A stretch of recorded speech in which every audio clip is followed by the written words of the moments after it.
Money for you, money for you, money for you, money for you. You better come get a Beast Burger. I'm sorry for making you wait. Here's $100. Oh, thank you. You might want to give another 100. It's going to be a second. Chris said it'll be a second. Here's another 100. It's a burger and some money. All right, it's nice meeting you. Here you go. Enjoy. Dude, I don't have any burgers right now, but here's $100. Thank you, bro. Yeah, man. This is the car I bought. I bought that car this morning on an impulse to give away. And since you got sideswiped, I thought we might as well give it to you. Mm-hmm. Yes.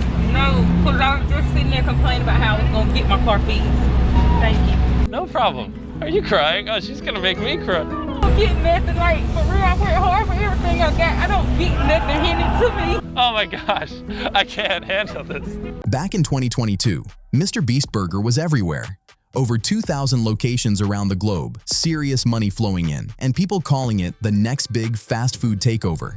Jump to 2025, and the brand looks like it lost all momentum fast. Most locations vanished, the name barely pops up anymore, and the company behind it is locked in a massive $100 million legal fight with MrBeast. Almost every spot is gone, and there's just one real dine-in location left, tucked inside a New Jersey mall. What started as a bold YouTube power move flipped into a public mess in under 3 years. To keep it real, the launch was straight chaos. The good kind. December 2020.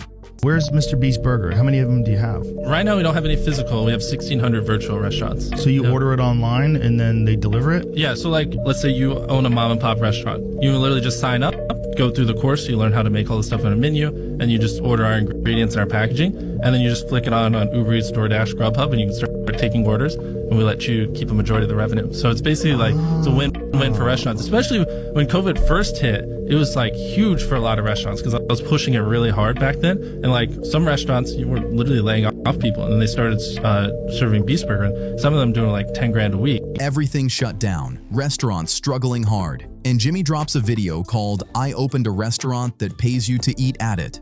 He's handing out burgers, cash, iPads, even a car, telling people sorry for the wait while blessing them with $100 like it's pocket change. The internet went wild, and the hype spread instantly.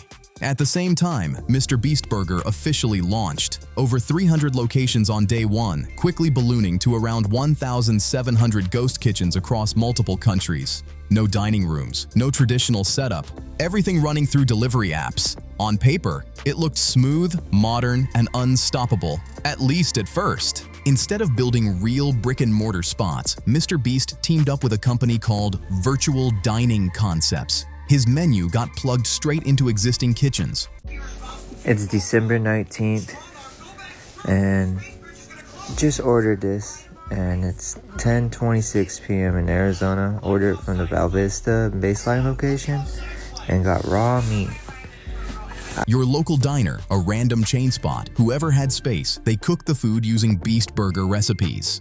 MrBeast brought the name, the menu, and the internet hype, while the restaurants handled the staff, kitchens, ingredients, and delivery apps. For struggling restaurants during the lockdown era, this felt like a low-key lifeline. Extra orders started rolling in, Beastburger got instant nationwide reach, and Jimmy looked like the hero who helped restaurants stay afloat while selling millions of burgers. And yeah, early on, it really worked. The launch exploded. It trended #1 on Twitter, fans overloaded delivery apps, and by 2022, the brand reportedly pulled in over $100 million in revenue.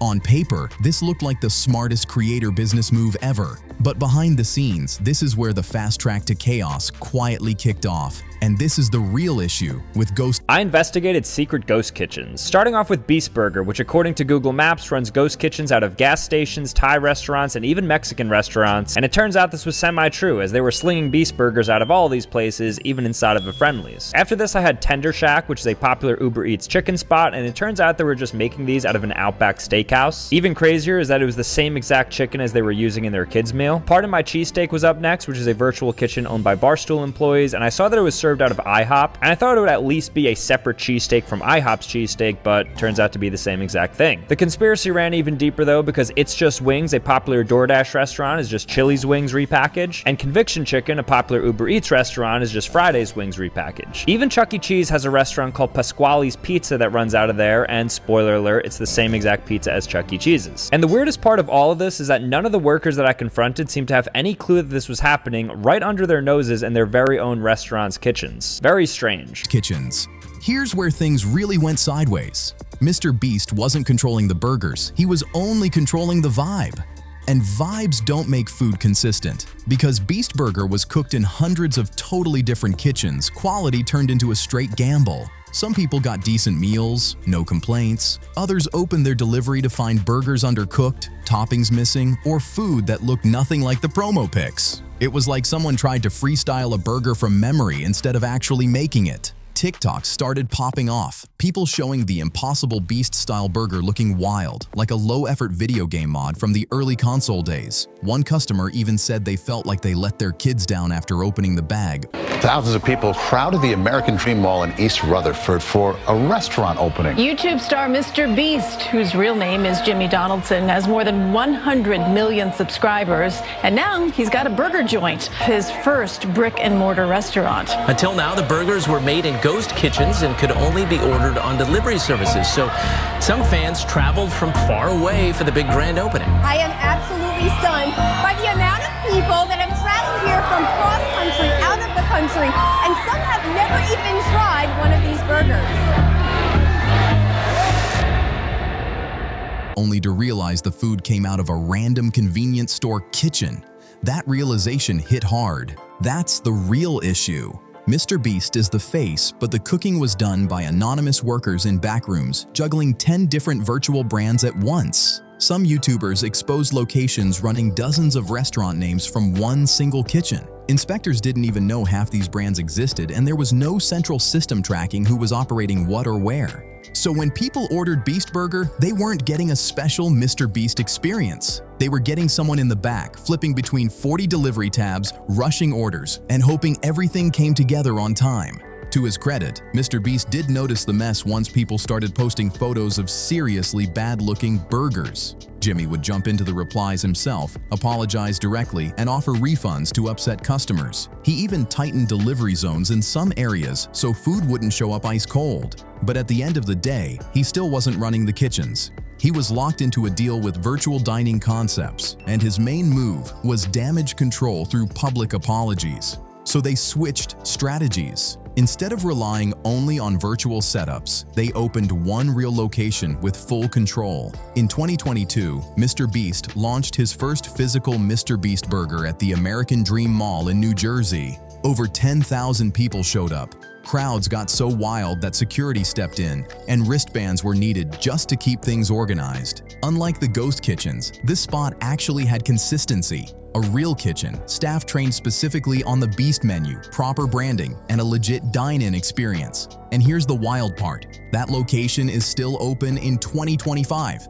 Business Insider reviewed it earlier this year and said the food was solid, the vibe was fun, and the place actually felt like a true Mr. Beast experience. This really showed the difference.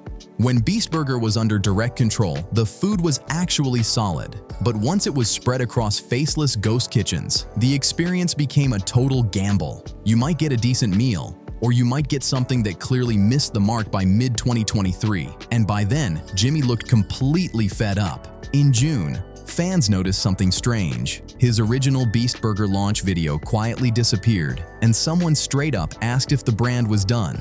Jimmy replied saying he was stepping away from Beastburger to focus on Feastables, admitting he couldn't guarantee order quality because of the ghost kitchen setup. He even said he signed a bad deal and that the company running things wouldn't let him shut it down even while it was hurting his name. Those posts vanished fast, which says a lot. Then in July, things escalated hard. Jimmy filed a federal lawsuit against virtual dining concepts, accusing them of serving low-quality food, damaging his reputation, prioritizing expansion over fixes, and even locking him out of earnings tied to his own brand. The message was clear. He gave them his face, his name, and his influence, and it came back messy.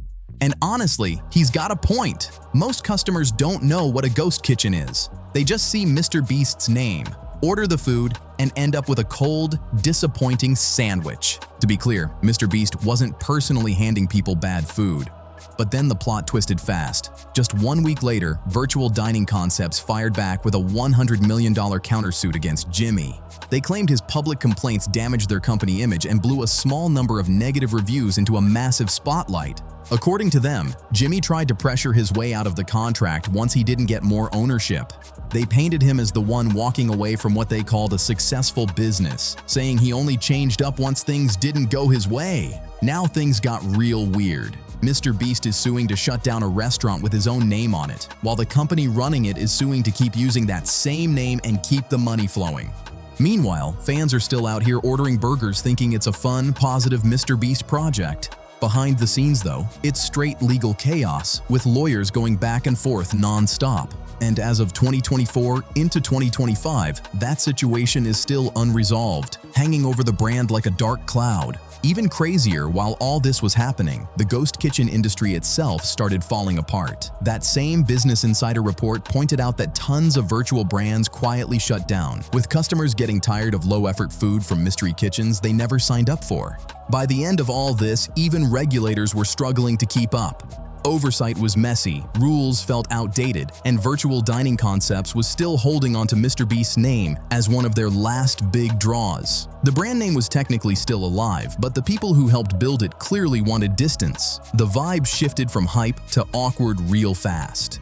So as of 2025, Beastburger is basically done. A few virtual kitchens are still floating around, only one real location is left standing, and MrBeast is still caught up in a massive $100 million legal battle. What was once pitched as the future of food ended up being a lesson in scaling too fast. Growth was prioritized over quality, and brand trust took the hit. That's the rise and fall of MrBeast Burger. Now I want to hear from you. Did you ever try it? Would you order it knowing what we know now? Do you think this whole thing was a failure or just a rushed idea gone wrong? If you enjoyed this breakdown, make sure to like, share, and subscribe. Drop your thoughts in the comments, and I'll see you in the next one.